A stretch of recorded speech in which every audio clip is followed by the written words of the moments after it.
गर्मियों का टाइम है और प्रेगनेंसी में महिलाओं को बहुत ज़्यादा गर्मियाँ लगती हैं।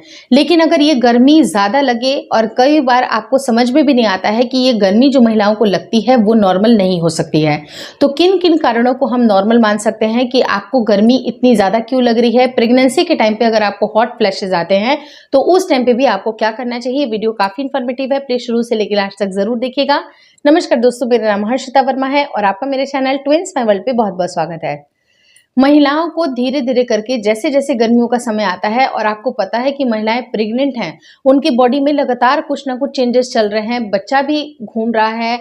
कई बार क्या होता है, महिलाएं काफी ज्यादा डिस्कम्फर्ट भी फील कर रही होती हैं क्योंकि उनको कॉन्स्टिपेशन भी फील होती है, कई बार गैस या ब्लोटिंग भी होती है, उनको हार्टबर्न भी होता है और कई बार क्या होता है कि बहुत ज्यादा हाथों से पैरों से बहुत ज्यादा पसीने आते हैं, हॉट फ्लैशेस आते हैं। तो किस तरह की गर्मी लगती है तो जिसको हम नॉर्मल कंसीडर करेंगे। तो देखिए, अगर ये परेशानी आपकी प्रेगनेंसी को लेके है, जैसे कि मान लीजिए कि आपकी फर्स्ट ट्राइमेस्टर चल रही है जहां पर परेशानी कम होती है क्योंकि आपका बच्चे का साइज इतना ज्यादा नहीं होता है, उस टाइम पे आपको हल्की फुल्की अगर दिक्कतें आ रही हैं, जैसे कि अगर आपको मूड स्विंग्स हो रहे हैं, वॉमिटिंग हो रही है, नोजिया हो रही है, तो वो नॉर्मल कंसीडर करेंगे। लेकिन अगर आपका जेस्टेशन एज थोड़ा सा बढ़ गया है, जहां पर आपका पेट बड़ा हो रहा है, जैसे सेकंड ट्राइमेस्टर थर्ड ट्राइमेस्टर में, तो उस टाइम पे भी महिलाओं को डिस्कम्फर्ट होता है। और जैसे मैंने आपको बताया कि कॉन्स्टिपेशन भी होती है, महिलाओं को सेकंड ट्राइमेस्टर में हार्टबर्न भी होता है, बहुत ज्यादा गला जलता भी है, वो डिस्कम्फर्ट फील करती हैं और बहुत सारी महिलाओं को उनके थर्ड ट्राइमेस्टर में पैरों की सूजन वगैरह भी होती है,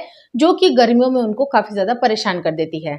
लेकिन परेशानी तब आती है, जो कि एक प्रॉब्लमेटिक है, कि अगर महिलाओं के हार्मोन काफी तेजी से बढ़ते हैं, जिसे हम लोग एस्ट्रोजन बोलते हैं, एस्ट्रोजन के बढ़ने से भी महिलाओं को काफी ज्यादा हॉट फ्लैशेज आते हैं। अगर उनका मेटाबॉलिज्म बढ़ रहा है, उस टाइम पे आपका पेट का यूट्रस का जो साइज है वो भी बढ़ रहा होता है, तो उस टाइम पे भी महिलाओं को काफी ज्यादा डिस्कम्फर्ट फील होता है। या फिर लगातार महिलाओं की बीपी फ्लक्चुएट करती है, तब भी महिलाओं को काफी ज्यादा हॉट फ्लैशेज या गर्मी लगती है।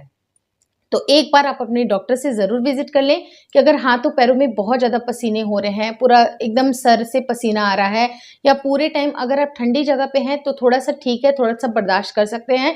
लेकिन तुरंत एसी बंद करने के साथ ही आपको बहुत ज़्यादा परेशानी होती है, बहुत ज़्यादा दिक्कतें हो रही हैं, अगर एक्सेसिव दिक्कत है तो डॉक्टर से मिलना बिल्कुल ना भूलें, क्योंकि शरीर के अंदर कुछ ना कुछ चेंजेस हो रहे हैं जो कि अनयूजुअल से चेंजेस हैं, इसको आप बिल्कुल भी नॉर्मल कंसीडर ना करें।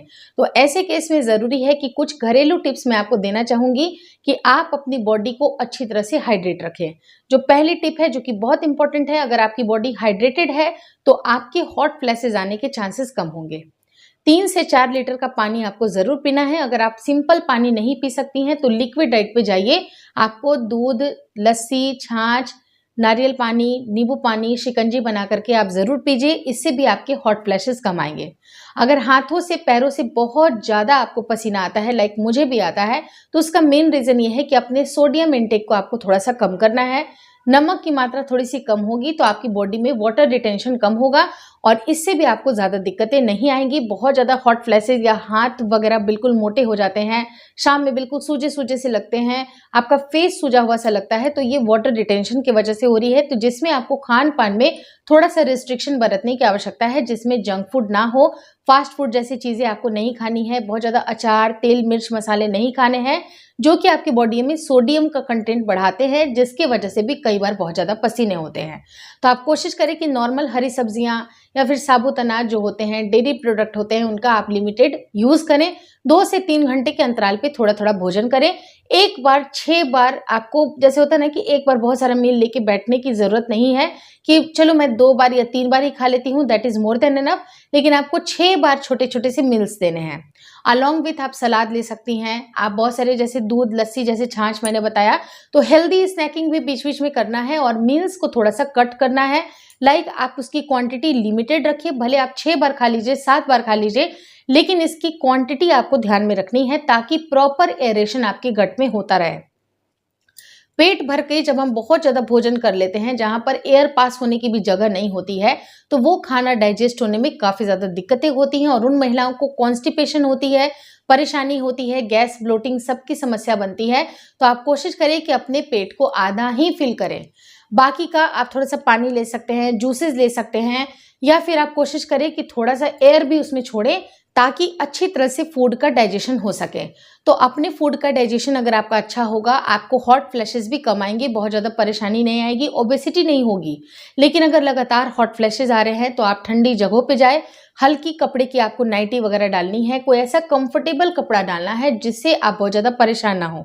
अगर आप साड़ी बांध रहे हैं या सूट पहन रहे हैं तो बिल्कुल कंफर्टेबल पहनिए जिसमें आपको दिक्कतें ना हो, लेकिन कोशिश करें कि हल्के रंग की ही कपड़े आप पहनिए, बहुत ज़्यादा डार्क या भड़कीले कपड़े आप ना पहने जिससे आपको रैशेज़ वगैरह भी पैर में हो सकता है।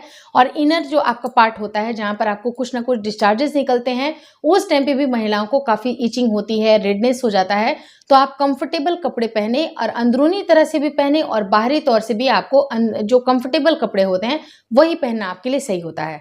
बहुत सारी महिलाओं को ये लगता है कि क्या हम ब्रा और पैंटी का भी इस्तेमाल कर सकते हैं? तो देखिए, ब्रा और पैंटी प्रेगनेंसी में पहनना चाहिए नहीं चाहिए, उसके लिए मैंने एक सेपरेट वीडियो बनाई है। यहाँ पर अगर मैं उसको इंक्लूड करूँगी तो वीडियो बहुत लेंदी हो जाएगी।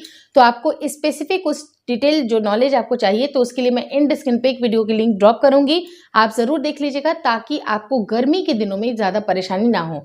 लेकिन last but not the least, आपको सारी चीज़ें करनी है लेकिन अपनी बॉडी को बहुत ज़्यादा कूल डाउन बिल्कुल मत करिएगा, क्योंकि इस टाइम पे आपकी बॉडी को तासीर जो होती है मेंटेन करने की, गर्म तासीर मेंटेन करने की आवश्यकता है। बहुत ज़्यादा जो महिलाएं कोल्ड ड्रिंक पीती हैं, आइसक्रीम खाती हैं, वो उनके लिए बहुत नुकसान हो सकता है। इससे बेहतर है कि आप ठंडी शिकंजी पी सकते हैं। घड़े का जो पानी होता है वो आपके लिए बेहतर होगा, लेकिन आपको बहुत ज़्यादा फ्रिज में रखी हुई जो वस्तुएं होती हैं उनका डायरेक्ट इस्तेमाल नहीं करना है। आप तरबूज वगैरह जो फ्रूट्स होते हैं उनका इस्तेमाल कर लीजिए, कोई दिक्कत नहीं है, लेकिन कोशिश करिए कि ठंडा पानी के नाम पे आपको फ्रिज का ठंडा पानी नहीं पीना है, बल्कि आपको मटके का ठंडा पानी पीना है। आइसक्रीम वगैरह का भी इस्तेमाल मत करिएगा क्योंकि इसमें बहुत ज़्यादा शुगर होता है और ये शुगर आपकी बॉडी के लिए हार्मफुल होता है। तो आपको ये सारी चीज़ों के ऊपर ध्यान देना है। अगर आप इन सारी बातों को ध्यान देते हैं तो हॉट फ्लैशेस या बहुत ज़्यादा परेशानी जो आपको गर्मी से हो रही है वो परेशानी आपको नहीं होगी। Thank you so much for watching twins my world.